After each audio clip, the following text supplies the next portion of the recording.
मेरे भाइयों, रमजान का मुबारक महीना अभी गुजरा है। अभी उस महीने की बरकतें कहीं न कहीं दिल और दिमाग में पैवस्त है, मौजूद है।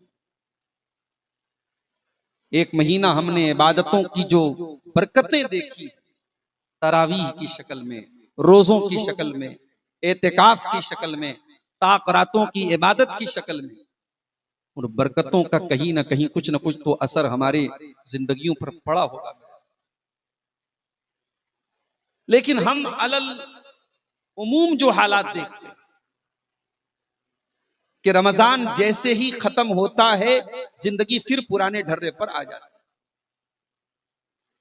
अभी मुझे किसी ने बताया कि यहां कोई पार्क शुरू हुआ है आपके इलाके में, और ईद का मौका है।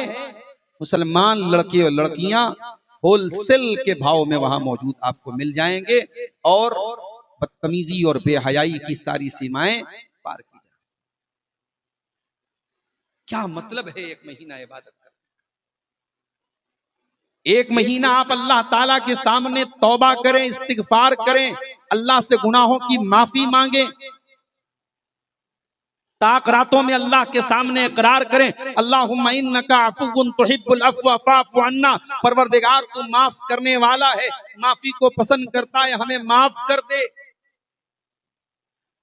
और फिर आप रमजान के खत्म होते ही, ईद वाले दिन से ही अगर उस तौबा का मजाक बनाना शुरू कर दें, तो फिर इसका मतलब यह हुआ कि हमारी जो इबादतें हमने रमजान के महीने में की हैं, वो रेड सिंबल पर चल रही हैं, वो खतरे के निशान पर चल रही हैं। हमारी इबादतें अल्लाह ताला क्या कबूल नहीं हो रही हैं। अगर इबादतों के बाद आपके अंदर दीन पर अमल करने का जज्बा नहीं है, एक महीना रोजा रखने के बाद अगर गुनाहों से बचने का जज्बा हमारे अंदर नहीं है,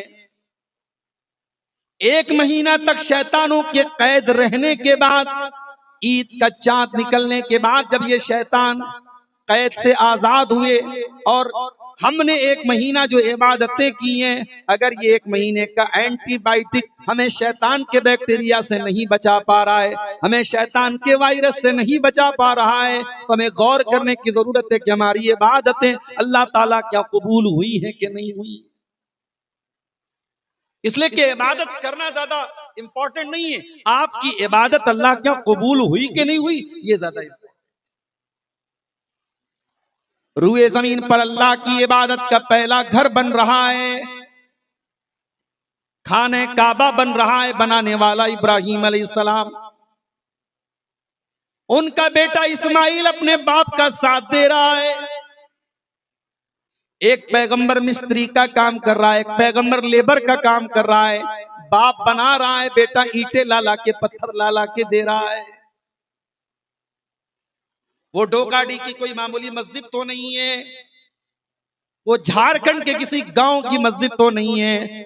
इन्ना अव्वल बैतिन वुदिया लिन्नासि लल्लज़ी बिबक्का, वो रूए जमीन पर अल्लाह की इबादत की पहली मस्जिद है, पहला घर है, खाने काबा है, जिसको बनाने जा रहे हैं इब्राहिम अलैहिस्सलाम।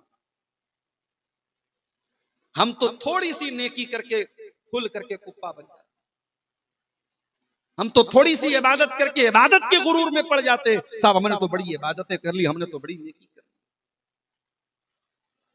इब्राहिम अलैहिस्सलाम खाने काबा बना रहे हैं, अल्लाह की इबादत का पहला घर बना रहे हैं।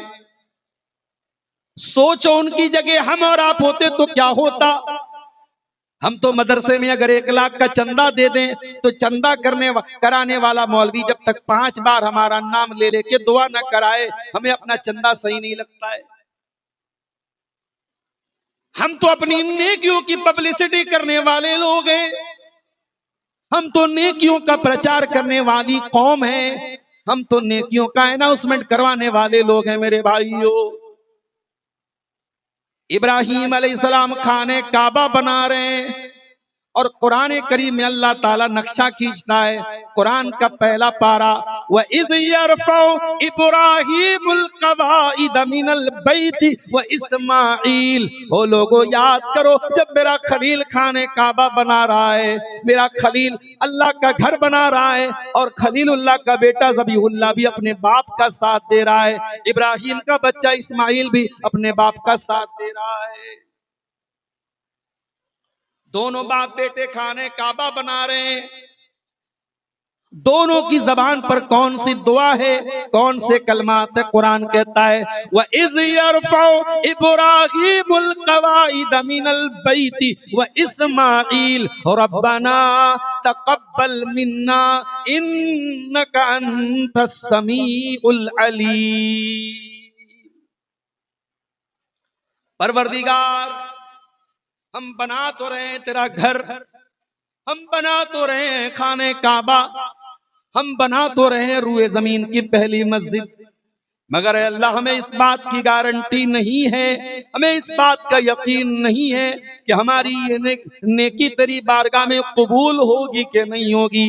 ऐ अल्लाह, हमें अपनी नेकियों पर कोई घमंड नहीं, हमें अपनी इबादतों पर कोई गुरूर नहीं। ऐ परवरदिगार, हम तेरा घर बनाते हुए तुझसे दुआएं कर रहे हैं, और रब्बना तक़ब्बल मिन्ना इन्नका अंतस समीउल अलीम। परवरदिगार, हमारे इस अमल को तू कबूल फरमा ले, तू हमारी फरियादों को सुनने वाला, हमारे दिलों के हाल को जानने वाला है। ये है इखलास, ये है इखलास कि इंसान इबादत के बाद इस बात की चिंता करे कि हमारी इबादत अल्लाह की बारगाह में कबूल हुई है कि नहीं। कुरान का 18वां पारा खोलिए, अल्लाह अपने कुछ नेक बंदों का जिक्र करते हुए फरमाता है वल्लज़ीना यूतूना मा आतौ व क़ुलूबुहुम वजिलतुन अन्नहुम इला रब्बिहिम राजिऊन। मेरे कुछ बंदे ऐसे भी होते हैं जो अल्लाह की राह में देते हैं। क्या देते अल्लाह ने वो नहीं बयान किया, क्या देते हैं ये बयान नहीं किया। मौका आता है तो जमीन और जायदाद भी दे देते अल्लाह की राह में, मौका आता है रुपया पैसा भी दे देते अल्लाह की राह में, मौका आता है बाल बच्चों को भी कुर्बान कर देते अल्लाह की राह में, मौका आता है तो जान भी कुर्बान कर देते अल्लाह की राह में। वल्लज़ीना यूतूना मा आतौ, मेरे कुछ बंदे ऐसे भी होते हैं जो अल्लाह की राह में देते हैं जो कुछ देते हैं। आज तो हालात ऐसे हो गए, बाप वसीयत करके जा रहा है, जमीन वक्फ करके जा रहा हूं ईदगाह के लिए, बाप के मरने के बाद बेटे मुकर जाते हैं, नहीं हमारे अब्बा ने कहा था हमारी जमीन है, हम वारिस, हम नहीं देंगे ईदगाह। अभी शेख नियाज फैजी साहब आए हैं सिद्धार्थनगर के, बैठे हैं मदरसे के अंदर मौजूद होंगे, शायद आवाज मेरी उनके कानों तक पहुंच रही होगी। उनके गांव में मैं गया, सिद्धार्थनगर के इलाके में गया, एक जगह से गुजरा, लोगों ने बताया मौलाना यहाँ बाप ने मदरसे के लिए जमीन दी थी, मस्जिद के लिए जमीन दी थी, बेटों ने बाप के मरने के बाद हड़प। आज हमारा हाल तो ये है, मेरे बाप जमीन मदरसे के लिए वक्फ करता है, और ऐसा नहीं कि बेटों के पास और जमीन जायदाद नहीं है और बहुत कुछ है, मगर ऐसे भी नालायक बेटे हैं कि बाप अगर वसीयत करता है मस्जिद के लिए, मदरसे के लिए, ईदगाह के लिए, बेटे उस जमीन पर नाजायज कब्जा। उसके बाद हम कहते हैं फला सरकार ने वक्फ की जमीन पर नाजायज कब्जे के लिए ये बिल पास किया, वो बिल पास किया। अरे बेईमान, तूने क्या किया? ये वक्त की जमीनों पर सबसे पहले तूने बेईमानी की, तूने धांधली की, तूने उस पर नाजायज कब्जे किए, दूसरों को तो मौका तूने दिया है। गौर करो मेरे प्यारे भाइयों, दौलत का नशा ऐसा सर पर चढ़ चुका है, आज कोई अल्लाह की राह में जमीन देने को तैयार नहीं है। सबको बच्चों का फ्यूचर बनाना है, इतनी जायदाद बना के चले जाओ कि हमारी 7 नस्लें बैठ करके खाएं, अरे जालिम, जब तू कब्र में जाएगा और फरिश्ते तुझे कोड़े मारेंगे, तेरा बेटा तुझे आके न बचाएगा, तेरा पोता तुझे आके न बचाएगा। जब तू मर जाएगा, तेरी डेड बॉडी कब्र में चली जाएगी, तेरा बेटा भी मिट्टी हाथ झाड़ के मिट्टी झाड़ के चला जाएगा। न बेटा काम आएगा, न पोता काम आएगा, न बेटियां काम आएंगी, न नवासे काम आएंगे। उस कब्र में तेरी नेकियां तेरे काम आएंगी, तेरा सदका खैरात तेरे काम। अय्याशी करनी हो तो 500 की नोट निकलती है, और मस्जिद और मदरसे में देना हो तो 10 की नोट निकलती है। इसी से पता चलता है कि तेरा दिल कितना बड़ा है। कभी आपने गौर किया, मस्जिदों में जुमा के बाद जो डब्बे घूमते हैं, उन डब्बों में लोग सिक्के डालते हैं। पूरे मार्केट में सिक्का कहीं चलता हो ना चलता हो, जुमा के डब्बे में जरूर आपको सिक्के मिलेंगे। इतने बेगैरत है हम कि हम 10 रुपये के पान खा जाएंगे, 10 रुपये की चाय पी जाएंगे, मगर हमें मालूम है कि मस्जिद में जो डब्बा चलता है उससे मस्जिद ही के अखराजात पूरे होते हैं। मगर हम इतने बेगैरत हैं कि हम 10 की नोट भी उस डब्बे में डालना नहीं चाहते हैं। वहां हम भिखमंगे बन जाते हैं, वहां हम गरीब बन जाते हैं। हम पान चबाने के लिए, गुटखा चबाने के लिए और नशा करने के लिए गरीब नहीं बनते हैं। हम गरीब बनते हैं मदरसे के लिए, हम गरीब बनते हैं मस्जिदों के लिए, हम गरीब बनते हैं अल्लाह की राह। उसके बाद हम कहते हैं मौलाना साहब कारोबार में बरकत नहीं हो रही है। बरकत को तो तू खा गया जालिम, बरकतों को तू खा गया। तेरे माल में बरकतें क्यों नहीं हो रही है? कुरान 1400 साल पहले बता चुका है, वलौ अन्ना अहलल कुरा आमनू वत्तकू लफतहना अलैहिम बरकातिम मिनस समाई वल अर्ज़। अगर ये गांव वाले, अगर ये बस्ती वाले, अगर ये शहर वाले ईमान वाले बन जाएं और अल्लाह से डरने वाले बन जाएं, अल्लाह का तकवा अपने अंदर पैदा कर ले, मेरे बंदो हम बरकतों के दरवाजे तुम्हारे ऊपर खोल देंगे। हम जमीन व आसमान की बरकतें तुम्हारे ऊपर खोल देंगे। और रमजान यही तकवा तो सिखा के गया है मेरे साथियों। रमजान में हम 13-13 घंटे, 14-14 घंटे भूखे रहे। अभी मैं रमजान के आखिरी दिन, 29वां रमजान जिस दिन था, मैं कर्नाटक में था और मुझे ईद की नमाज पढ़ाना था मध्य प्रदेश में सिवनी जिला। अब जाहिर है ट्रेन का जो टाइम था कर्नाटक में सुबह 4 बजे ट्रेन थी, सहरी का टाइम 5 बजे था। अब ट्रेन पे सहरी करना थोड़ा टफ था, तो जहां से मेरी ट्रेन थी, सेलम एक स्टेशन है वहां कर्नाटक में, सेलम एक जगह है, वहां हम लोग, मेरी बच्चे भी मेरे साथ में थे, हम लोगों ने वही स्टेशन के करीब में सहरी खाई। 4 बजे सहरी खाई, फिर ट्रेन पे कुछ नहीं खाया, रोजा रखा हम लोगों ने। और उसके बाद शाम को हम लोग जब सिवनी पहुंचे हैं, तो सिवनी में 6:30 बजे के करीब इफ्तार का टाइम। 4 बजे सहरी खाई और इफ्तार किया हमने 6:30 बजे। लगभग 14.5 घंटे का रोजा हमें रखना पड़ा सफर की वजह से। अच्छा, रोजा हम छोड़ सकते थे, सफर में रोजा छोड़ने की इजाजत है, मगर हम लोगों ने जानबूझ के इसलिए रखा, एसी का टिकट था, आरामदेह सफर था। और फिर ये भी एक मसला होता है कि भाई सफर में हम रोजा अगर छोड़ भी देंगे तो बाद में तो पूरा करना है। और सफर में और जो मुसलमान रोजा रखे होते हैं, अगर हम रोजा नहीं रखेंगे तो एक गलत असर भी पड़ता है। और अगर सामने वाला टोपी वाला हो, कुर्ता वाला हो, दाढ़ी वाला हो, तो थोड़ा और लोग एतराज करते हैं। तो सफर में रोजा तोड़ सकते थे, जायज था, मगर हमने रोजा। कितने घंटे का रोजा? 14.5 घंटे। 14.5 घंटे का रोजा रखने का मकसद क्या था?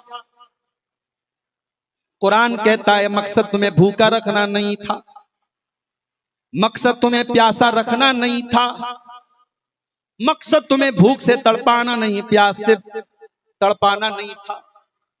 या अय्युहल्लज़ीना आमनू कुतिबा अलैकुमुस्सियामु कमा कुतिबा अलल्लज़ीना मिन क़ब्लिकुम लअल्लकुम तत्तक़ून। ऐ ईमान वालो, ये 1 महीने का रमजान का रोजा एक ट्रेनिंग कैंप है। ये एक स्कूल है, एक इंस्टीट्यूट है, ये कोचिंग सेंटर है, ये तुम्हें ट्रेनिंग देगा, ये तुम्हें सिखाएगा, ये तुम्हें डिग्री देगा। या अल्लाह कौन सी डिग्री देगा? फरमाया लअल्लकुम तत्तकून, ये 1 महीने तुम जब 14-14 घंटे भूखे रहोगे, अल्लाह के लिए तुम प्यासे रहोगे, अल्लाह के लिए तुम भूखे रहोगे और अल्लाह के हुक्म पर तुम अपनी बीवी से दूर रहोगे। 14 घंटे जब तुम अपनी ख्वाहिशात को कंट्रोल करोगे, 14 घंटे तुम अल्लाह के हुक्म पर हलाल चीजों को छोड़ दोगे, तो तुम्हारे अंदर तकवा पैदा हो जाएगा, तुम्हारे अंदर गुनाहों से बचने का जज्बा पैदा हो जाएगा, तुम्हारे अंदर गलत कामों से बचने का जज्बा पैदा हो जाएगा। ये रमजान तुम्हें तकवा की ट्रेनिंग देने आया है, ये रमजान तुम्हें मुत्तकी बनाने आया है। ओ डोकाडी वालों, ओ गोड्डा की सरजमीन से ताल्लुक रखने वाले मेरे नौजवान भाइयों, मेरे बुजुर्गों, मैं आपसे सवाल करता हूँ, मेरी माँ बहनों, मैं आपसे सवाल करता हूँ, रमजान तो जा चुका है, जरा अपने दिल पर हाथ रख के बताओ, जरा अपने दिल पर हाथ रख के गौर करके बताओ, रमजान तो जा चुका है, तुम्हें तकवा की डिग्री मिली कि नहीं मिली? तुम्हें तकवा का सर्टिफिकेट मिला कि नहीं मिला? तुमने रमजान से तकवा सीखा कि नहीं सीखा? हाँ, अगर तुमने वाकई में तकवा सीखा होता तो ये पार्कों में नौजवान लड़कियां बेपर्दा न घूम रही होती, ये पार्कों में सेल्फियां न ली जा रही होती, ये फिल्मी थिएटरों में आज मुसलमानों के खिलाफ प्रोपेगेंडा की जाने वाली फिल्में थिएटरों में लग रही हैं, और मुसलमान भी बेचारा ईद की छुट्टी मना रहा है और थिएटरों में जाके वो फिल्में देख रहा है, जिन फिल्मों में इस्लाम के खिलाफ और मुसलमानों के खिलाफ प्रोपेगेंडा किया जा रहा है, मुसलमानों को गालियां दी जा रही हैं, मुसलमानों को देश का गद्दार बताया जा रहा है, मुसलमानों को मुल्क का दुश्मन बताया जा रहा है। ऐसी फिल्मों को टिकटें दे दे कर खरीद करके मुसलमान जाके देख रहा है। मेरे प्यारे भाइयों, ये फिल्में आज 3 दिनों में 500 करोड़ का कारोबार कर रही हैं। ये 500 का कारोबार जो कर रही हैं, इसमें मेरे मुसलमान भाइयों आपका भी किरदार है। इन प्रोपेगेंडा मूवीज को देखकर, इन फिल्मों को देखकर, इन नाजायज चीजों को देख करके आप अपनी नेकियों को बर्बाद न करो मेरे प्यारे साथियों, अपनी तरावी को बर्बाद न करो, अपने रोजों को बर्बाद न करो, अपनी इबादतों को जाये न करो। अल्लाह कुरान में कहता है, वला तकूनू कल्लती नक़ज़त गज़लहा, हो लोगो तुम उस औरत की तरह न हो जाना, तुम उस औरत की तरह न हो जाना जो औरत बड़ी मेहनत से धागा तैयार करती है।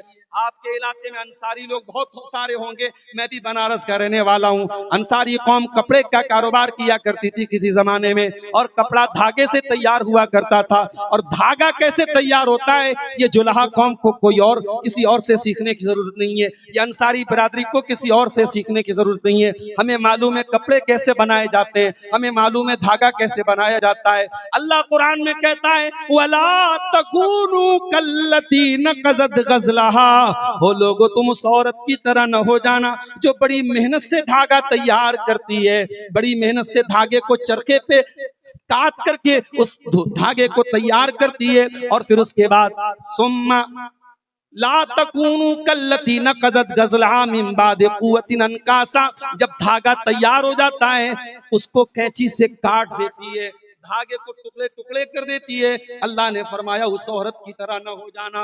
ओ लोगो, रमजान की तरावी को टुकड़े टुकड़े न होने देना।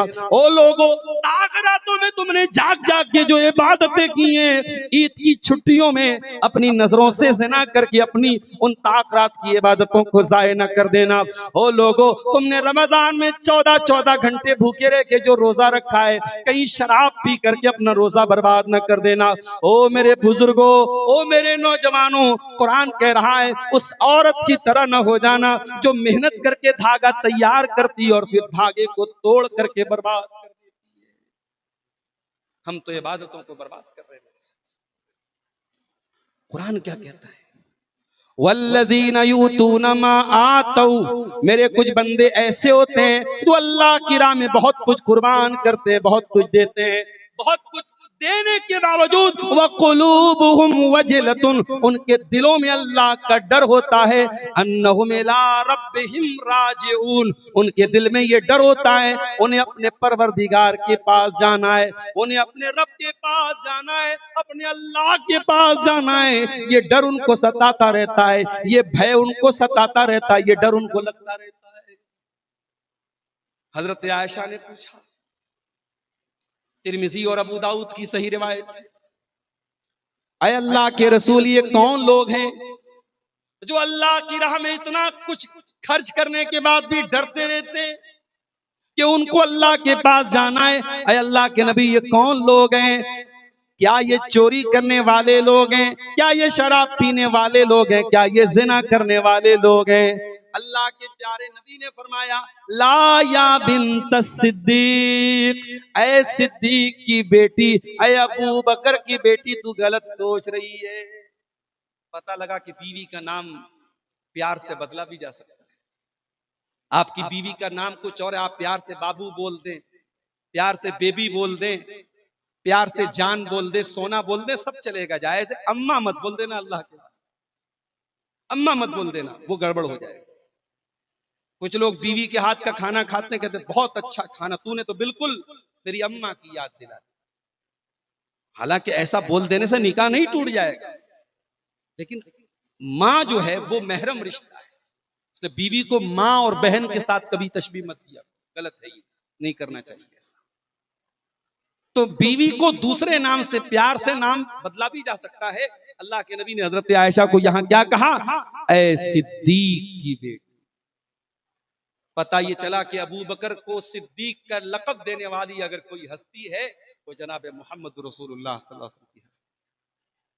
जिस अबू बकर को अल्लाह के नबी सिद्दीक कहा करते हो, उस अबू बकर को कोई गासिब कहता है, कोई चोर कहता है, कोई खाइन कहता है, और सहाबे किराम के खिलाफ बुग़्ज़ रखने वाली उस कौम को आज कोई इस्लाम का हीरो बना के पेश करे और कहे कि वो इस्राइल से लड़ने वाले और अमेरिका से लड़ने वाले वो लोग हैं और हमारे हीरो हैं और इस्लाम के हीरो हैं। मेरे नौजवानों, अपनी अकल पे तुम जाके मातम कर लेना।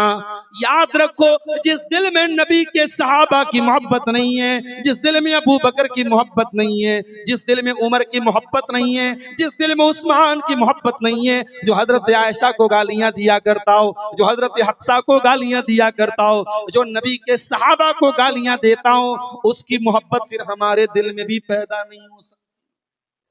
दुनिया इधर की इधर हो जाए, जो सहाबा का दुश्मन है वो हमारा दोस्त कभी नहीं बन सकता। ये जुमला नोट कर लो मेरे प्यारे से। अल्लाह के नबी हजरत आयशा से कह रहे, ला या बिन्त सिद्दीक, ऐ सिद्दीक की बेटी, तू गलत समझ रही है। कुरान की इस आयत का वो मतलब नहीं है जो तू समझ रही है। पता ये चला कि कुरान की आयतों का मतलब समझने के लिए हमें अल्लाह के रसूल की हदीसों का सहारा लेना पड़ेगा। इसलिए अगर कोई ये कहता है कुरान को थाम लो, हदीसों को छोड़ दो, वो इंसान चीटिंग कर रहा है, वो इंसान फ्रॉड कर रहा है, वो इंसान झूठ बोल रहा है। हमें कुरान के साथ साथ कुरान की व्याख्या भी चाहिए, हमें कुरान के साथ साथ कुरान की एक्सप्लेनेशन भी चाहिए, हमें कुरान के साथ साथ हदीस की भी जरूरत पड़ेगी। कुरान और हदीस दोनों से मिलकर के शरीयत बनती है। आपने कहा है सिद्दीक की बेटी, तू गलत समझ रही। कुरान की 18वें पारे की आयत है सूरह मोमिनून की। अल्लाह के प्यारे रसूल ने फरमाया, ऐ आयशा सिद्दीक की बेटी, तू गलत समझ रही है। ये आयत चोरी करने वालों के बारे में नहीं है, ये आयत ज़िना करने वालों के बारे में नहीं है, ये आयत शराब पीने वालों के बारे में नहीं है। है आयशा, ये आयत नमाज पढ़ने वालों के बारे में है, ये रोजा रखने वालों के बारे में है, ये सदका खैरात करने वालों के बारे में है, ये नेकियों के इतने सारे काम करते हैं और उसके बाद भी डरते हैं। ये डरते हैं इस बात से पता नहीं हमारी नेकियां अल्लाह की बारगाह में कबूल होंगी कि नहीं होंगी। इसीलिए आगे कुरान में कहता है, उलाइका युसारिऊना फिल खैराति वहुम लहा साबिकून। ये वो लोग होते हैं जो नेकियों में बढ़ चढ़ करके हिस्सा लेते हैं, नेकियों में आगे आगे रहते हैं। ये अल्लाह के वो बंदे होते हैं जो बहुत सारी नेकियां करके भी डरते रहते हैं, पता नहीं हमारी नेकियां अल्लाह की बारगाह में कबूल होंगी कि नहीं होंगी। एक हम हैं, थोड़ी सी नेकी करके हम इतराने लगते हैं, गुरूर करने लगते हैं, घमंड करने लगते हैं। कभी अपनी नेकी पर गुरूर मत करना, कभी अपनी नेकी पर गुरूर न करना, इतराना मत। नेकी करके भूल जाना कि मैंने नेकी की है, अल्लाह से दुआएं करना अल्लाह नेकी को कबूल फरमा ले। ओ दूसरों की मदद करके फोटो खिंचवाने वालों, ओ गरीबों को कंबल बांट के सोशल मीडिया पे डालने वालों, क्या तुमने कुरान का 29वां पारा नहीं पढ़ा? अल्लाह फरमाता है वयुतिमून अत्तआम अला हुब्बिही मिस्कीनन व यतीमन व असीरा। मेरे नेक बंदे गरीबों को खाना खिलाते हैं, यतीमों को खाना खिलाते हैं, कैदियों को खाना खिलाते हैं, और जब खाना खिलाते तो क्या कहते हैं? इन्नमा नुतिमुकुम लिवजहिल्लाह, हम तुम्हें अल्लाह ताला को राजी करने के लिए खाना खिला रहे हैं। ला नुरीदु मिनकुम जज़ाअन वला शुकूरा, हमें तुमसे कोई बदला नहीं चाहिए, हमें तुमसे कोई शुक्रिया नहीं चाहिए। नेकी करके कभी बदले की उम्मीद ही मत रखो। जब बदले की उम्मीद नहीं रखोगे तो दिल में फिर कोई मलाल पैदा नहीं होगा। सामने वाला थैंक यू बोले न बोले, सामने वाला जज़ाकल्लाह खैर बोले न बोले, हमारा काम दूसरों के साथ भलाई करना है, हमारा काम दूसरों के लिए आसानी पैदा करना है। हमें दुनिया से बदला नहीं चाहिए, हमें अल्लाह से बदला चाहिए। ये जज्बा मेरे प्यारे साथियों हम अपने अंदर। अपने बुजुर्गों से भी एक बात कहना चाहूंगा, आप हमारे बड़े हैं, कौम के बुजुर्ग हैं। मकान को 3 चीजों की जरूरत पड़ती है। मकान की छत ना हो तब भी मकान अधूरा रहेगा। मकान का पिलर ना हो तो छत गिर जाएगी, छत भी बाकी नहीं रहेगी। पिलर बहुत मजबूत हो, छत बहुत अच्छी हो, बुनियाद अगर कमजोर हो जाए तब भी मकान गिर जाएगा। ओ मेरे बुजुर्गों, आप इस कौम की छत की तरह हैं। आपके साए में इस कौम के नौजवानों को जिंदगी गुजारना है। ओ मेरी कौम के बुजुर्गों, अपनी बुजुर्गी का ख्याल किया करो, अपनी बुजुर्गी पर कोई धब्बा न लगने देना। ओ मेरी कौम के बुजुर्गों, जब आप सिगरेट के कश लेते हो, आपका नौजवान सोचता है हमारे चाचा भी सिगरेट पी रहे, हमारे ताया भी सिगरेट पी रहे, हमारे दादा भी बीड़ी पी रहे। आपका ये हराम काम करना, ये गलत काम करना नौजवानों को गलत रास्ते पे डाल रहा है। जब 60 साल का बूढ़ा सैलून में जाके क्लीन शेव करा करके दाढ़ी साफ करवा लेता है, कौम के नौजवानों को लगता है हमारा बाप भी तो दाढ़ी क्लीन करा रहा है, हमारा चाचा भी तो दाढ़ी क्लीन करा रहा है। ओ कौम के बुजुर्गों, आपको कौम के लिए आइडियल बनना है, आपको कौम के लिए नमूना बनना है। अल्लाह के प्यारे नबी फरमाते हैं लैसा मिन्ना मल्लम यरहम सगीरना वलम युक्किर कबीरना, वो इंसान हम में से नहीं है जो छोटों पर प्यार न करे और बड़ों का सम्मान न करे। ओ मेरी कौम के बुजुर्गों, अपने आप को सम्मान के लायक बनाओ, अपने आप को ऐसा बुजुर्ग बनाओ कि कौम के लोग आपको आइडियल बनाए। आज माफ करना, आज अजीब हालात है कौम की। आज बहुत सारे स्कैंडल और बहुत सारे कांड समाज में बड़े बुजुर्गों की तरफ से भी पेश आने लगे। और मैं आपकी तवज्जो कुरान के 26वें पारे की तरफ लेके जाना चाहता हूं। 26वें पारे में अल्लाह ताला ने इंसान की जिंदगी का एक बहुत अहम मोड़ का वाकया बयान किया। अल्लाह ने फरमाया वो वस्सैनल इंसान बिवालिदैहि, हमने इंसान को हुक्म दिया कि अपने माँ बाप के साथ तू अच्छा सलूक कर। हमलत उम्मुहु कुरहा, तेरी माँ ने बड़ी तकलीफों के साथ तुझको पेट में रखा। अच्छा, कभी आपने गौर किया अल्लाह ने कुरान में जहां पर भी माँ बाप का जिक्र किया है, कुर्बानी अल्लाह ने माँ की बयान की, बाप की बयान। क्या बाप कुर्बानी नहीं देता? बाप भी बहुत कुर्बानी देता है, मगर बाप की सारी कुर्बानियां एक तरफ और माँ का 9 महीने अपने पेट में रखना एक। हमलतुम्मुहु कुरहा, तेरी माँ ने बड़ी तकलीफों के साथ तुझको अपने पेट में रखा। ववज़अतहु कुरहा, और दुनिया की सबसे बड़ी तकलीफ उठा करके तेरी माँ ने तुझको जन्म दिया। हजारों कुंटल का बोझ किसी के ऊपर डाल दिया जाए, उतनी तकलीफ नहीं होती जितनी तकलीफ एक माँ को बच्चे को जन्म देने के टाइम होती है। हजारों कुंटल और हजारों टन के बोझ से ज्यादा बड़ी तकलीफ एक माँ अपने बच्चे को जन्म देने के टाइम उठाती है। और ये जब माँ बच्चे को जन्म देती है, माँ की जान भी जा सकती है, माँ खत्म भी हो सकती है। माँ अपनी जान को खतरे में डाल के अपने बच्चे को जन्म देती है। ओ माओ को भूल जाने वालों, ओ माओ को गालियां देने वालों, ओ माओ से रिश्ता तोड़ के बैठ जाने वालों, ओ माँ से नाराज हो के माँ से बोलचाल बंद कर देने वाले बेटों और बेटियों, काश के तुम जानते माँ की कुर्बानी कितनी बड़ी है। फरमाया हमलतुम्मुहु कुरहा, तेरी माँ ने बड़ी तकलीफों के साथ तुझको अपने पेट में रखा, वह वज़अतहु कुरहा, और बड़ी तकलीफों के साथ तुझको जन्म दिया। वह हमलुहु व फिसालुहु सलासून शहरा, और 30 महीने का पीरियड तुझे पैदा करने में और तुझे दूध पिलाने में लगा। दूध पिलाने की मैक्सिमम पीरियड जो इस्लाम बताता है वो 2 साल है। 2 साल में 24 महीने होते हैं, और अल्लाह ने यहाँ हमल का पीरियड और दूध पिलाने का पीरियड 30 महीने का बताया।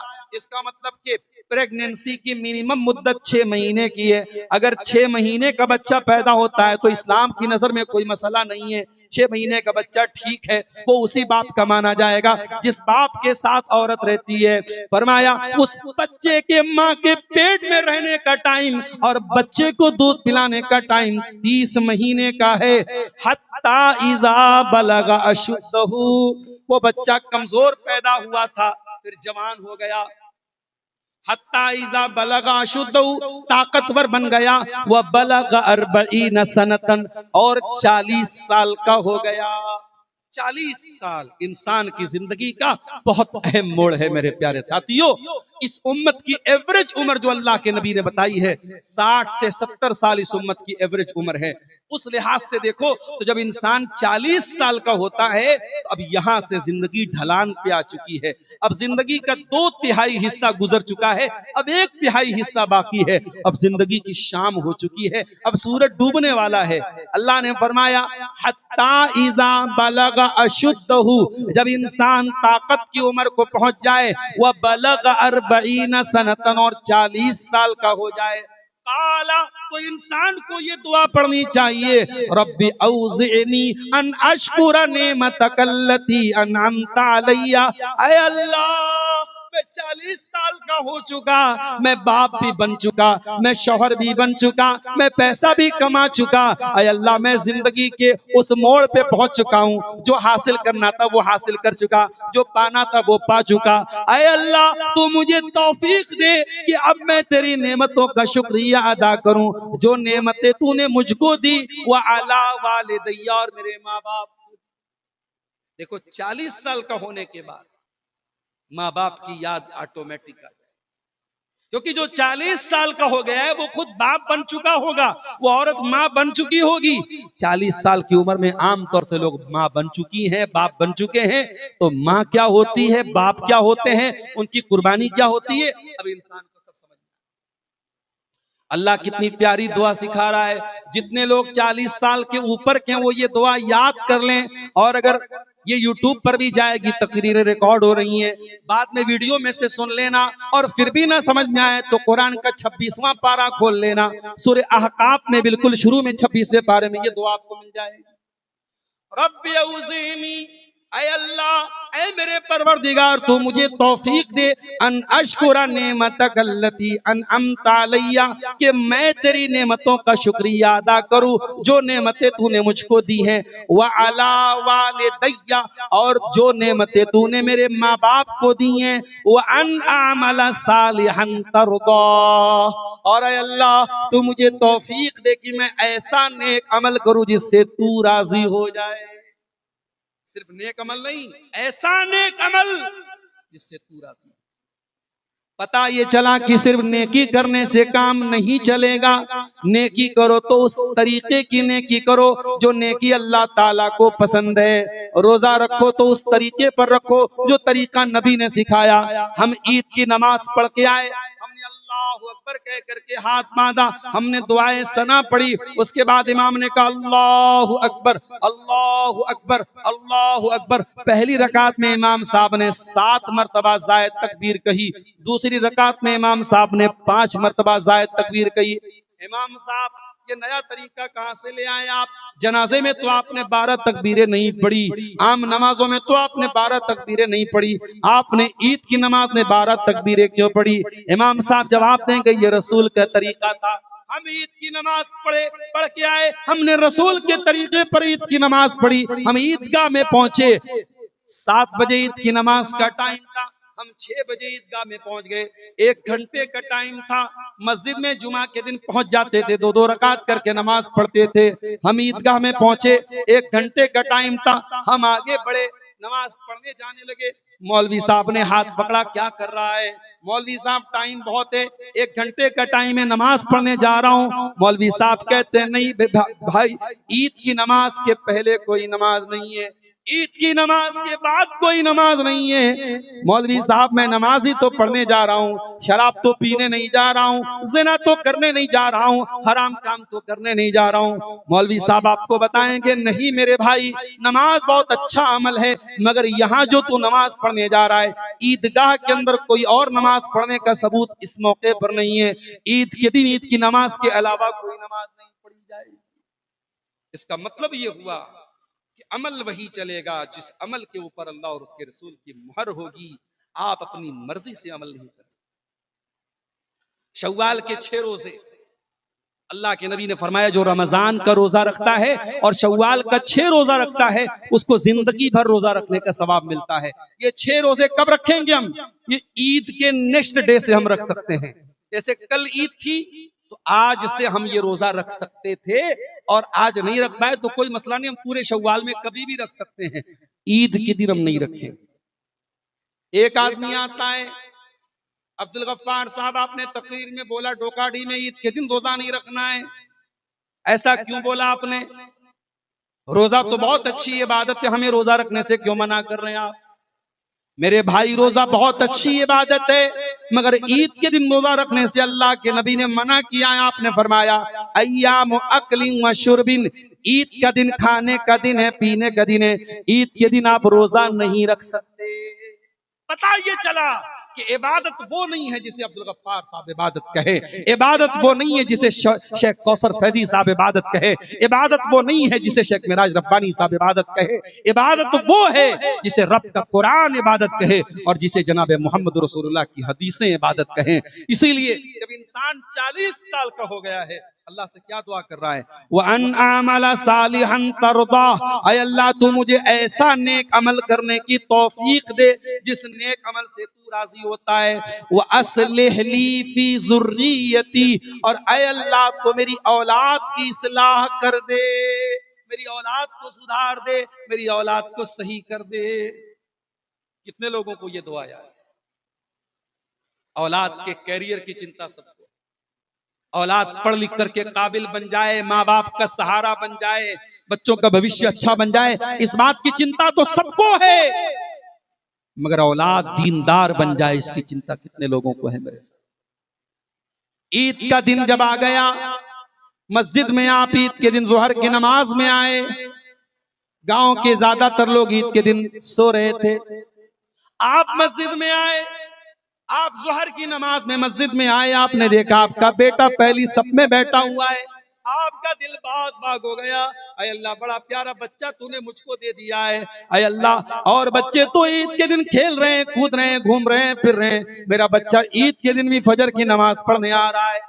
ईद का दूसरा दिन आया, फजर की नमाज में आप मस्जिद में पहुंचे, आपने ठंडे ठंडे पानी से वजू किया, आप मस्जिद में आए, आप फजर की नमाज पढ़ने के लिए मस्जिद में आए, आपने देखा आपका बेटा पहली सफ में बैठा है, आपका दिल बाग बाग हो गया, अय अल्लाह मेरा बेटा रमजान के बाद भी नमाज की पाबंदी कर रहा है। मेरे प्यारे भाइयों, इसको कहते हैं नेक औलाद। माँ घर से निकलती है, पर्दे में निकलती है, निकाब में निकलती है, लड़की 12 साल की हो गई, लड़की जवान हो गई, लड़की को पीरियड आने लगा, लड़की बालिग हो गई, लड़की खुद माँ से कहती है अम्मा मुझे नकाब ला के दे दो, अम्मा मुझे हिजाब ला के दे दो, मैं बेपर्दा घर के बाहर न निकलूंगी, मैं बेहिजाब घर के बाहर न निकलूंगी। 12 साल की लड़की है, समाज की सारी लड़कियां 12 साल की उम्र में खेल रही हैं, कूद रही हैं, भाग रही हैं। 12 साल की बच्ची माँ से कहती है, अम्मी जान मुझे नकाब ला के दे दो, मैं बेनकाब घर से नहीं निकलूंगी, मैं बेहिजाब घर से ना निकलूंगी। ऐसी बेटी को देख के माँ का दिल बाग बाग हो जाता है। इसीलिए कुरान कहता है कि अल्लाह के मुत्तकी बंदे वो लोग हैं, वल्लज़ीना यक़ूलूना रब्बना हब लना मिन अज़वाजिना व ज़ुर्रिय्यातिना क़ुर्रता अयुन। अल्लाह के मुत्तकी बंदे ये दुआएं करते हैं कि ऐ परवरदिगार हमारे बीवी बच्चों को हमारी आंखों की ठंडक बना दे, वजअलना लिल मुत्तकीना इमामा, और अल्लाह हमें मुत्तकियों का इमाम बना दे। ऐसे बच्चे मेरे प्यारे साथियों जब मिलते हैं तो बाप का दिल और माँ का दिल, उनकी आंखों को ठंडक मिलती है और उनके दिल को सुकून मिलता है। जब इंसान 40 साल का हो जाए तो उसको ये दुआ करनी चाहिए, वो अस्लिह ली फी ज़ुर्रियती, ऐ अल्लाह तू मेरी औलाद की इस्लाह कर दे, इन्नी तुब्तु इलैका व इन्नी मिनल मुस्लिमीन, ऐ अल्लाह मैं तेरी बारगाह में तौबा करता हूँ और मैं सच्चा पक्का मुसलमान हूँ। ये बड़ी प्यारी दुआ है। बुजुर्गों से कहना चाहूंगा 40 साल के पार जो लोग हैं वो ये दुआ याद कर लें, और जब दुआ के लिए हाथ उठाएं तो ये दुआ जरूर पढ़ा करें। और ये भी नोट कर लो, उलमा ने लिखा है कि 40 साल का जो पीरियड होता है इंसान की जिंदगी का, ये बहुत ही महत्वपूर्ण होता है, बहुत ही इंपॉर्टेंट होता है। 40 साल के बाद भी जो आदमी सड़कों पर बैठ करके दूसरों की बहन बेटियों को घूरेगा, उस इंसान की नजरबाजी कब्र में जाने तक सुधरने वाली है। 40 साल के बाद भी जो इंसान शराब पी रहा है वो कब्र में जाएगा तब भी शराब पीता हुआ दुनिया से जाएगा। 40 साल का बहुत इंपॉर्टेंट हिस्सा है इंसान की जिंदगी का। कभी गौर कर लेना, कभी तजर्बा कर लेना, इंसान अपनी बुरी आदतों को अगर 40 साल के पहले कंट्रोल नहीं कर पाया तो 40 साल के बाद कंट्रोल करना बहुत मुश्किल है। मैंने ऐसे भी लोगों को देखा है आज 50-50 साल के हो गए हैं और अपने से बहुत छोटी उम्र की लड़कियों के साथ वो जो है चैटिंग कर रहे हैं और उनके साथ ताल्लुकात बना रहे हैं। ये गंदी आदत एक 18 साल का नौजवान लड़का अगर ये काम करता है तो चलो हमको ये समझ में आता है ये बिगड़ गया, ये बहक गया, ये भटक गया। 50 साल का एक बाप जो खुद जवान बेटी का बाप है, अगर वो इस तरीके की हरकत कर रहा है, इसको बिगड़ना नहीं कहते हैं, इसको बहकना नहीं कहते हैं, इसको जज्बात में आना नहीं कहते हैं। इसका मतलब ये हो गया कि अब उस इंसान के सुधरने का चांस बहुत कम है। मेरे बुजुर्गों, मैं बड़े अदब के साथ कहना चाहूंगा, समाज की छत आप हैं, आपकी इस्लाह के बगैर समाज की इस्लाह नहीं हो सकती। इसलिए बुजुर्गों, आपको अपनी इस्लाह करनी पड़ेगी। समाज को अगर नमाजी बनाना है, बुजुर्गों को नमाजी बनना पड़ेगा। अगर समाज को दीनदार बनाना है, बुजुर्गों को दीनदार बनना पड़ेगा। समाज को अगर शराब से दूर करना है, बुजुर्गों को हर तरीके के नशे से दूर होना पड़ेगा। जवान बच्चियों को अगर पर्दा वाला बनाना है तो 40-50 साल की औरतों को भी मुकम्मल पर्दे वाला बनना पड़ेगा। मेरी प्यारी माँ और बहनों, भी मैं आपकी तरफ भी आ रहा हूँ, मैं घड़ी भी देख रहा हूँ, तकरीबन 1 घंटा मेरा पूरा होने वाला है और मुझे इस बात का भी एहसास है कि प्रोग्राम को 3 बजे के पहले समेट भी देना है, क्योंकि कल भी आपको जागना है, कल भी मुझे तकरीर करना है। तो बुजुर्गों से ये गुजारिश करता हूँ, आप इस समाज की छत की तरह हैं, आप अगर गिर गए तो समाज गिर जाएगा। इसलिए बुजुर्गों, आप अपने आप को संभाल लीजिए। नौजवानों से एक बात कहना चाहूंगा, ये पिंडाल बना हुआ है, ये बीच बीच में आप देख रहे हैं, ये पिंडाल कोई बिल्डिंग नहीं है, सिर्फ एक पिंडाल बना है। इसको भी खड़ा करने के लिए पिंडाल बनाने वाले ने ये जगह जगह पिलर लगाए हैं। ये पिलर ना हो, पिंडाल नहीं खड़ा हो सकता है, इमारत खड़ी नहीं हो सकती है। मेरे प्यारे नौजवान साथियों, आप इस कौम के सुतून हैं, इस कौम के खंबे हैं। अगर इस कौम का नौजवान अगर नशे का शिकार हो गया, इस कौम का नौजवान ज़िनाकार बन गया, इस कौम का नौजवान अय्याश बन गया, इस कौम का नौजवान बुज़दिल बन गया, ये कौम कहाँ जाएगी? ओ नौजवानों, अपने मकाम को समझो, अपनी कीमत को समझो। बड़ी जिंदगी का बहुत कीमती पीरियड होता है जवानी का पीरियड। जवानी के सजदे अल्लाह को बहुत पसंद है मेरे साथी। 1 महीना आपने तरावीह की नमाज पढ़ी है मेरे नौजवानों। अब मैं आपसे ये तो नहीं कहता कि साल के 11 महीने आप तरावीह पढ़ें, पॉसिबल नहीं है। हाँ, अगर रात में 2-2 बजे तक स्नैपचैट पे तुम चैटिंग कर सकते हो, रात को 3-3 बजे तुम फेसबुक की रील्स देख सकते हो, इंस्टाग्राम की रील्स देख सकते हो, यूट्यूब के शॉर्ट देख सकते हो। ऐ मेरे नौजवानों, कभी ऐसा भी कर लेना, घड़ी में रात के 3 बज गए, घर गए, वजू बनाया, कमरे में गए, मुसल्ला बिछाया, कमरे की कुंडी लगा दी, कमरे के अंदर क्या हो रहा है अब्बा को भी पता नहीं, अम्मा को भी पता नहीं। खड़े हो जाना, 8 रकात ना सही 6 रकात पढ़ लेना, 6 न सही 4 पढ़ लेना, 4 न सही 2 पढ़ लेना, तहज्जुद की 2 रकात भी अगर पढ़ सकते हो तो पढ़ लेना। और 2 रकात पढ़ने के बाद अपने रब के सामने अपना हाथ फैला देना, जबान से कुछ मत बोलना, अपने गुनाहों को याद करना और अल्लाह की रहमतों को याद करना और कहना, ऐ अल्लाह तू तो बड़ा गफूरुर रहीम है, तू तो बड़ा माफ करने वाला है।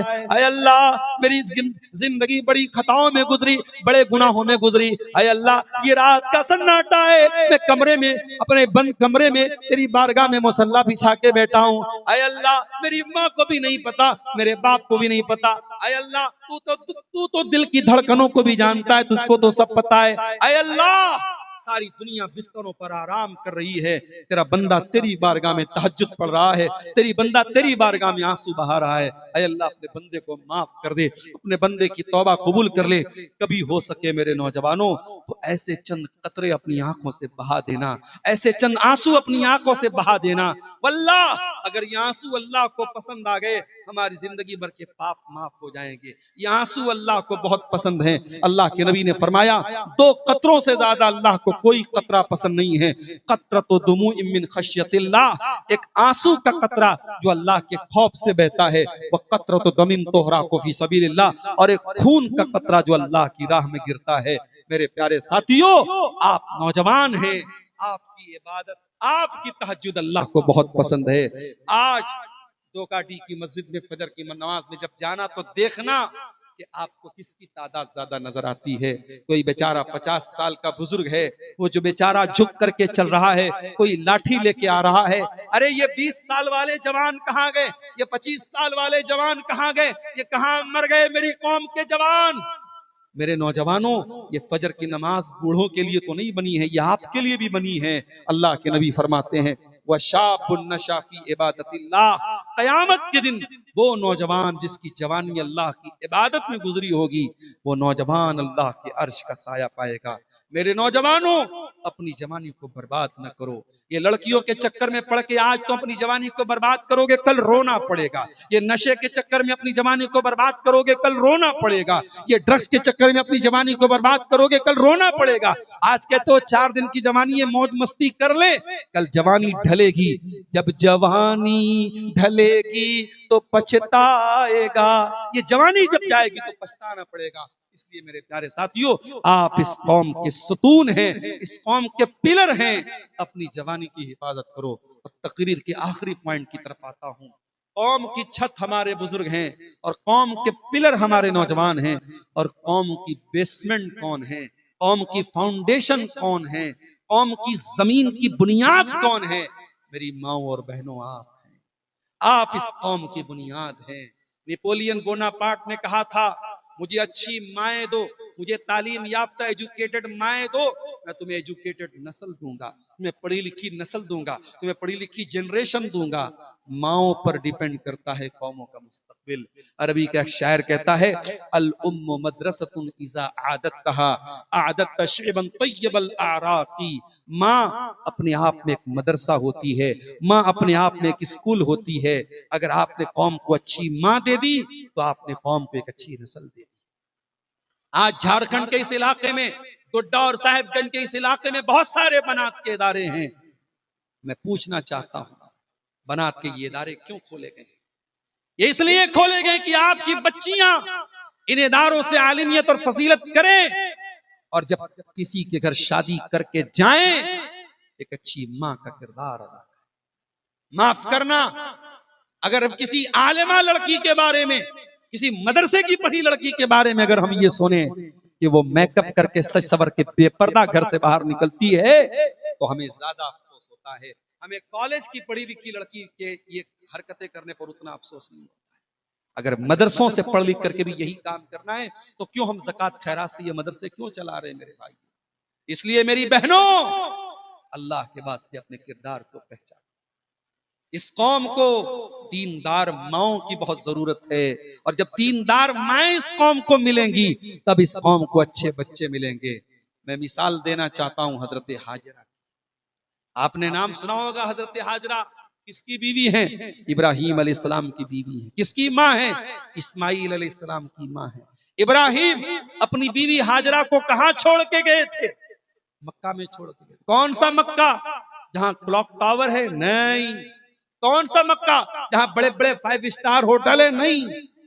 इब्राहिम ने जब अपनी बीवी हाजरा को मक्का में छोड़ा था, बेवादिन गैर ज़ी ज़रइन इंद बैतिकल मुहर्रम, वहां कोई खेती बाड़ी नहीं, कोई अनाज का दाना नहीं, कोई एक घर, कोई एक बिल्डिंग नहीं थी। और इब्राहिम जब छोड़ के जा रहे थे तो हाजरा ने बस इतना पूछा, अल्लाहु अमरका बिहाज़ा, ऐ मेरे सरताज, it is order of Allah, it is order of our lord, ये हमारे रब का हुक्म है या अल्लाह का हुक्म है? हजरत इब्राहिम ने कहा कि हाँ अल्लाह। और जब इब्राहिम ने कहा अल्लाह का हुक्म है, दुनिया कहती है औरत बड़ी कमजोर होती है, मैं कहता हूं माई हाजरा के जैसा कलेजा अगर पैदा हो जाए, औरत कभी कमजोर नहीं हो सकती। कहा है मेरे सरताज, अगर अल्लाह का हुक्म है तो आप भी कान खोल करके सुन लीजिए, इज़न ला युज़य्यिउनल्लाहु अबदा, आपको जहां हमें छोड़ के जाना है चले जाइए, अल्लाह अपने बंदों को बर्बाद नहीं। इब्राहिम चले गए, थोड़ी दूर गए, बीवी नजर नहीं आ रही है, बच्चा नजर नहीं आ रहा है।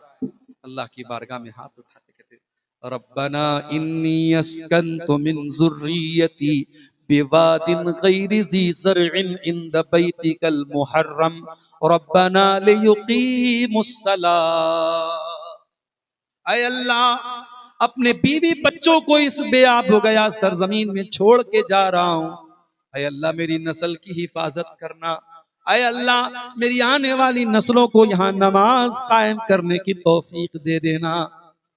रब्बना इन्नी अस्कन्तु मिन ज़ुर्रियती बिवादिन गैरि ज़ी ज़रइन इंद बैतिकल मुहर्रम रब्बना लियुक़ीमुस्सलाह फजअल अफ़ईदतम मिनन नासि तहवी इलैहिम। ऐ अल्लाह, तो लोगों के दिलों में इस जगह की मोहब्बत डाल देना। वरज़ुक़हुम मिनत समरात, और ऐ अल्लाह तो इनको फलों की रोजी दे देना। ऐ इब्राहिम, तेरी दुआ में कितना असर था। ऐ इब्राहिम, तेरी दुआ में कितना पावर था, तेरी दुआ में कितनी ताकत थी। ऐ इब्राहिम, तुझको गए तो दुनिया से हजारों साल हो गए। आज 2026 की मार्च का महीना चल रहा है, रमजान का महीना भी खत्म हुआ, शव्वाल का महीना आया है। ऐ इब्राहिम, तुझे तो दुनिया से गए हजारों साल हो गए। आज गोड्डा के डोकाडी के इस गांव का एक आम मुसलमान जो बेचारा गरीब है, जो मजदूर है, जो रिक्शा चला रहा है, जो टाली चला रहा है, जो छोटी सी दुकान चला रहा है, ऐ अल्लाह, उसका दिल भी मक्का जाने को मचलता है, उसका दिल भी मदीना जाने को मचलता है, वो भी उम्रा करने जाना चाहता है, वो भी हज करने जाना चाहता है। ऐ इब्राहिम, तेरी दुआ में कितना पावर था। इब्राहिम ने दुआ की थी, ऐ अल्लाह, लोगों के दिल में इस जगह की मोहब्बत डाल दे। आज कौन सा मुसलमान है जिसके दिल में मक्का मदीना की मोहब्बत ना हो मेरे भाई? ये इब्राहिम की दुआ का पावर। इब्राहिम चले गए, मासूम बच्चा रो रहा है, बिलक रहा है, पानी का एक कतरा वहां मौजूद नहीं है। माई हाजरा खाने काबा से चंद मीटर की दूरी पर एक सफा नाम का पहाड़ था, सफा की पहाड़ी पे चढ़ती हैं, अपने सर पे हाथ रख के दूर दूर तक नजर डालती हैं, कोई इंसान नजर आ जाए, कोई मेरे बच्चे के पानी का इंतजाम हो जाए। दूर दूर तक कोई नजर ना आया। हाजरा सफा की पहाड़ी से उतरी और बीच में पहुंची, जहां उम्रा करने वालों ने देखा होगा हरे रंग का निशान बनाए। माई हाजरा वहां जल्दी जल्दी दौड़ने लगी। जहां माई हाजरा जल्दी जल्दी दौड़ी थी, आज भी उम्रा करने वाला वहां जल्दी जल्दी दौड़ता है। सफा से मरवा पहुंची, मरवा से सफा पहुंची, 7 चक्कर लगा डाले, पानी का कतरा नजर ना आया। 7 चक्कर हाजरा ने लगाया। कुरान में अल्लाह ने आयत नाजिल फरमा दी, इन्नस सफा वल मरवता मिन शाइरिल्लाह। ओ लोगो, जब हज करने जाना, जब उम्रा करने जाना, मेरी बंदी हाजरा के नक्शे कदम पे चलना, मेरी बंदी हाजरा की सुन्नत को जिंदा कर लेना। वो भी सफा से मरवा, मरवा से सफा, 7 चक्कर उसने लगाया था। ऐ हज करने वालों, ऐ उम्रा करने वालों, तुम्हें भी ये 7 चक्कर लगाने हैं। ये 7 चक्कर नहीं लगाओगे तुम्हारा हज मुकम्मल नहीं, तुम्हारा उम्रा मुकम्मल नहीं। अल्लाह, ये अम्मा हाजरा थी और उन्होंने पाला था इस्माइल को। और इस्माइल को ऐसा पाला, ऐसा पाला, जब इस्माइल जवान हो गए और इब्राहिम अपने जवान बेटे से आके कहते हैं, ऐ मेरे बच्चे, मैंने ख्वाब में देखा मैं तुझे ज़बा कर रहा हूं, ऐ मेरे बच्चे तू बता तेरी क्या राय है। तो बेटा कहता है, या अबति फ़अल मा तुअमर सतजिदुनी इंशाअल्लाहु मिनस साबिरीन। ऐ अब्बा जान, ऐ अब्बा जान, आपका बेटा अल्लाह के हुक्म पर अपनी गर्दन कटवाने को तैयार है। अब्बा जान, आपका बेटा न अगर करेगा, न मगर करेगा, न चूं करेगा, न चरा करेगा, न आपका बेटा अपनी पेशानी पर कोई बल लाएगा। आपका बेटा अल्लाह ने चाहा तो सब्र कर लेगा। अल्लामा इकबाल कहते हैं, ये फैजाने नजर था या कि मकतब की करामत थी, सिखाए किसने इस्माइल को आदाब फर्जंदी। ओ मेरी प्यारी माँ बहनों, ये इस्माइल ने जो बाप को जवाब दिया था, ये किसी स्कूल की तालीम का नतीजा नहीं था, ये किसी कोचिंग से ट्यूशन नहीं लिया था इस्माइल ने, ये माँ की तरबियत का असर था। ओ मेरी माँ, बच्चों को जो याद कराओगी, बच्चों को जो सिखाओगी, बच्चे वही सीखेंगे। दीनदार बन जाओ, बच्चे दीनदार बन जाएंगे। हया वाली बन जाओ, बच्चियां हया वाली बन जाएंगी। पर्दा वालियां बन जाओ, बच्चियां पर्दा वाली बन जाएंगी। जबान की हिफाजत करो, बच्चे आपके जबान की हिफाजत करने वाले बन जाएंगे। दुआएं बच्चों के सामने पढ़ा करो, बच्चे दुआएं सीखने वाले बन जाएंगे। दीन सीखने वाली बन जाओ, बच्चे दीन सीखने वाले बन जाएंगे। उलमा से मोहब्बत करने वाली बन जाओ, आपके बच्चे भी उलमा से मोहब्बत करने वाले बन जाएंगे। आप जो बच्चों को सिखाओगी मेरी माँ बहनों, बच्चे वही सीख करके जाएंगे। इसलिए मेरी प्यारी माँ और बहनों, आपकी जिम्मेदारी भी बहुत बड़ी है। आप इस समाज की बुनियाद हैं, कौम के बुजुर्ग छत हैं, कौम के नौजवान खंबा हैं और कौम की औरतें इस समाज की बुनियाद हैं। ये 3 तबके अगर सुधर गए, कौम के बुजुर्ग सुधर गए, कौम की औरतें सुधर गई और कौम के नौजवान सुधर गए, तो कौम को सुधरने में देर नहीं लगेगी इंशाअल्लाह। हम अल्लाह से दुआ करते हैं, रब्बुल आलमीन हमारी कौम के बुजुर्गों को भी अपनी इस्लाह की तौफीक दे, कौम के नौजवानों को भी अपनी इस्लाह की तौफीक दे, कौम की औरतों को भी अपनी इस्लाह की तौफीक दे। रब्बुल आलमीन, हमने जो टूटी फूटी इबादतें की हैं रमज़ान के महीने में, ऐ अल्लाह हमें अपनी इबादतों की हकीकत पता है, अपनी इबादतों की औकात हमें खूब मालूम है। ऐ अल्लाह तू हमारी इबादतों को अपने फजल करम से कबूल फरमा ले। परवरदिगार, हमने मस्जिद से जो नाता रमज़ान में जोड़ा था, उसे बाकी 11 महीने भी जोड़े रखने की तौफीक अता फरमा। ऐ अल्लाह, कुरान से जो रिश्ता हमने इस 1 महीने में जोड़ा था, बाकी 11 महीने भी हमें जोड़े रखने की तौफीक अता फरमा दे। ऐ अल्लाह, तेरा तकवा और तेरा डर जो हमारे अंदर 1 महीने के लिए पैदा हुआ था, ऐ अल्लाह वो तकवा हमें साल के बाकी 11 महीने भी अपने दिलों में पैदा करने की तौफीक अता फरमा। ऐ अल्लाह, जो बीमार हैं उनको शिफाए कामिला आजिला अता फरमा, जो रोजी रोटी से परेशान हैं ऐ अल्लाह उनके कारोबार में बरकत नसीब फरमा। ऐ अल्लाह, ये जिस मदरसे और इदारे की तरफ से ये प्रोग्राम हो रहा है, ऐ अल्लाह इस इदारे को और तरक्की अता फरमा और इस इदारे में जो जिम्मेदार हजरात हैं उनको इखलास के साथ इस इदारे को आगे बढ़ाने की तौफीक अता फरमा। जो यहाँ मुदर्रिसीन हैं, जो तलबा हैं, उन्हें सही मानों में इल्म दीन को सीखने सिखाने वाला बना दे। परवरदिगार, कल आने वाली शब में भी हमें इस प्रोग्राम में अपने बच्चों के साथ, अपनी फैमिली के साथ शामिल होने की और उलमा के बयानात को सुनने की तौफीक अता फरमा और सुन करके अमल की तौफीक अता फरमा। आमीन व आखिर दावाना अल्हम्दुलिल्लाह। ईमान की दौलत खो बैठे, इस्लाम की अजमत भूल गए। ईमान की दौलत खो बैठे, इस्लाम की अजमत भूल गए। गैरों के फसाने याद रहे और अपनी हकीकत भूल गए। अखलाक का शीशा चूरू हुआ, इंसाफ दिलों से दूर हुआ। अल्लाह का शिकवा याद रहा और अपनी शरारत भूल गए। ईमान की दौलत खो बैठे, इस्लाम की अजमत भूल गए। तूफान हवादिस में फंस कर जिल्लत का तमाशा देख लिया। अंदाजे तगाफुल के सदके तूफान की अजियत भूल गए। इस्लाम ईमान की दौलत खो बैठे, इस्लाम की अजमत भूल गए। होती है नमाजें अब भी तो दुनिया की निगाहों में, लेकिन एक सर को झुकाना याद रहा। एक सर को झुकाना याद रहा, सजदे की हकीकत भूल गए। ईमान की दौलत खो बैठे, इस्लाम की अजमत भूल गए।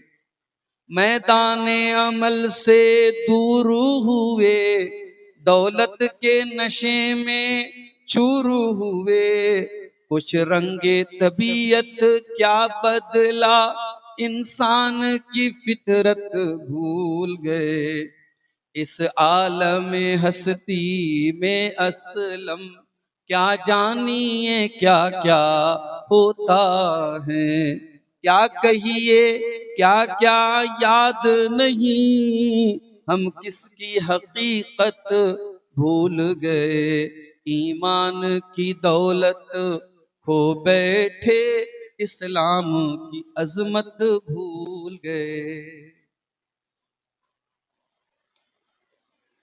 सदर मोहतरम, उलमाए किराम, मोहतरम बुजुर्गों, नौजवान साथियों, माँओं और बहनों, प्यारे बच्चों, डोकाडी का ये सालाना प्रोग्राम जो बड़े जोश और जज्बे के साथ ईद उल फित्र के फौरन बाद अगले ही दिन मुरत्तब किया गया और हमारी जमात के बहुत ही मारूफ और कीमती खतीब शेख मेराज रब्बानी हफिज़हुल्लाह और दीगर उलमा से भी वक्त लिया गया। और कल जैसा कि लोगों ने मुझे बताया कि मौसम ने ऐसा करवट बदला था कि एक मर्तबा तो ऐसा लगा कि शायद प्रोग्राम नहीं, और शायद डोकाडी के इस जलसे के मुंतजमीन को भी थोड़ी सी मायूसी हुई, क्योंकि हर साल प्रोग्रामों में कुछ न कुछ मसले पैदा हो जा रहे। पिछले साल भी मुझको याद है बारिश से प्रोग्राम बहुत मुतासर हुआ, लेकिन हम सब जानते हैं कि गैब की कुंजियां अल्लाह ताला के पास हैं। बारिश कब होगी, कितनी होगी, कहां होगी, कोई नहीं जानता। प्रोग्राम सही वक्त पर रखा गया है। ये बारिश का मौसम नहीं है, बारिश के हालात बन गए, आसार बन गए। हम यही दुआ करेंगे अल्लाह ताला से कि जो मौसम बना है, अल्लाह इस मौसम को भी हमारे लिए रहमत का जरिया बना। क्योंकि अभी मैंने न्यूज में पढ़ा, बिहार में कई जगह जो ये बेमौसम की बारिश हुई है, इससे खेती बहुत बर्बाद हुई है। अल्लाह ताला जो भी नुकसान बारिश की वजह से हुआ है, अल्लाह उसकी तलाफी की कोई सूरत पैदा फरमा दे और अल्लाह ताला मौसम को हम सब के लिए रहमत और बरकत वाला बना दे, आमीन।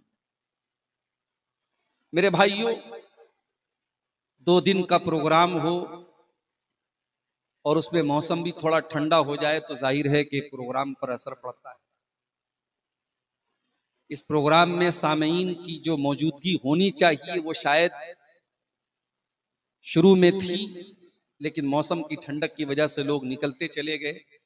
लेकिन अभी भी अल्हम्दुलिल्लाह बहुत अच्छी तादाद में हमारे सामने बैठे हैं हमारे भाई और हमारे बुजुर्ग, और मुझे बताया गया कि औरतें भी बहुत अच्छी तादाद में मौजूद हैं। मैं दुआ करूंगा, रात के तकरीबन 2 बज चुके हैं। ये बड़ा सुहाना वक्त है, बरकतों का वक्त है, रहमतों का वक्त है।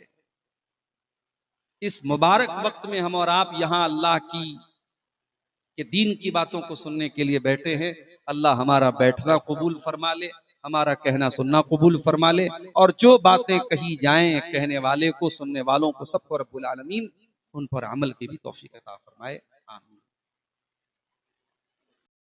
तुम मुस्लिमून या अय्युहन्नासुत्तकू रब्बकुमुल्लज़ी खलक़कुम मिन नफ्सिन वाहिदा व खलक़ मिन्हा ज़ौजहा व बत्त मिन्हुमा रिजालन कसीरन व निसाअ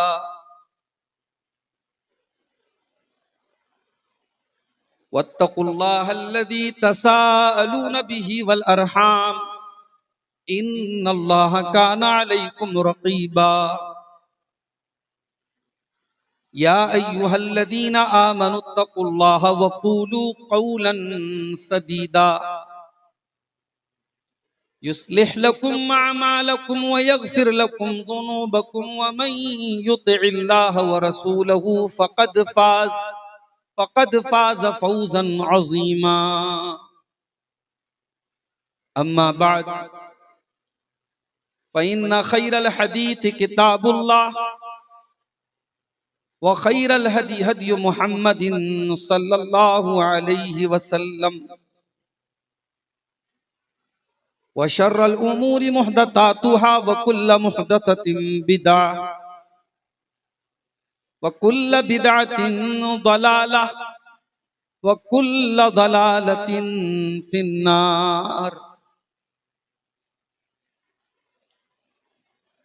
अऊज़ु बिल्लाहि मिनश शैतानिर रजीम। बिस्मिल्लाहिर रहमानिर रहीम।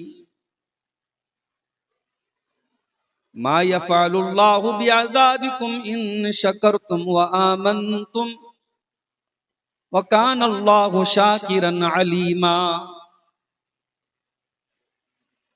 व क़ाल तआला फ़ी मक़ामिन आख़र वलौ अन्न अहलल क़ुरा आमनू वत्तक़ौ लफ़तहना अलैहिम बरकातिम मिनस समाइ वल अर्द